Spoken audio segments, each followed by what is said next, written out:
आसंता काली सबु बेसरकारी हॉस्पिटल रे आपण मागणारे करिपारिबे रक्त परीक्षा। आसंतु जानिबा यार सर्विसेस खबर विषय रे। रक्तदान केवल आवश्यक थिबा लोक नुहंती बरं रक्तदान करुथुबा व्यक्तिंक पई एहा मध्य बहुत भल।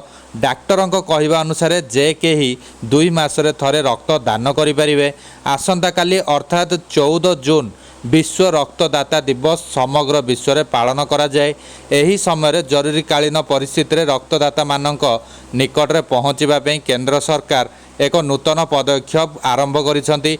देशर समस्त मेडिकल कॉलेज रे रक्तदाता मानकर रेजिस्ट्री करा जिवो, अर्थात सेमानक पई एक डाटा बैंक सृष्टि हेबो एवं एथिपई सरकार आसंता काली अर्थात 14 जून दिन देशर समस्त डाक्तरखाना रे मागणा रक्त परीक्षा सुविधा करिसेंती। जरूरीकालीन परिस्थिति रोगी पई रक्तदाता खोजिबा प्रायतः बहुत कष्टसाध्य होइथाय।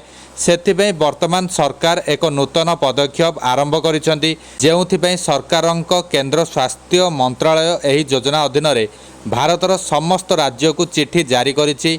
एही योजना अधीन रे समस्ते सेमानकर रक्त ग्रुप विषय जानिबे। एहा सहित डाक्तरखाना गुड़िकरे मध्य विभिन्न रक्त ग्रुप अनुଯାयी तथ्य उपलब्ध हेबो, जेउ कारणरू जरूरीकालीन परिस्थिति रे डाक्तरखाना गुड़िक संपृक्त रक्त ग्रुप थिबा लोकंक सह जोगाजोग करिवे एवं आवश्यक स्थले रक्तदान व्यवस्था कराइबे। एहा द्वारा रक्त बैंक रे रक्त भंडार पूरण होई परिबो, जहा द्वारा अनेक रोगींकर जीवन रक्षा होई परिबो। एही योजना अधीन रे स्वास्थ्य मंत्रालयर अधिकारी कहिसेंती जे केंद्र तथा समस्त राज्यर सरकारी तथा बेसरकारी डाक्तरखाना मध्य एही योजना रे जोग देबे। ए विषय रे आलोचना करी स्वास्थ्य अधिकारी कहिसेंती जे अनेक लोक अछंती जे माने सेमानकर रक्त ग्रुप विषय रे जानि नाहंती। एपरि कि डाक्तरखाना रे मध्य स्थानीय रक्तदाता मानक विषय रे सूचना उपलब्ध नाही। जदि सूचना रहिबो तेबे सहजरे आवश्यक थिबा समय रे सही ब्लड ग्रुप थिबा लोकंकु जोगाजोग करा जाई पारिबो।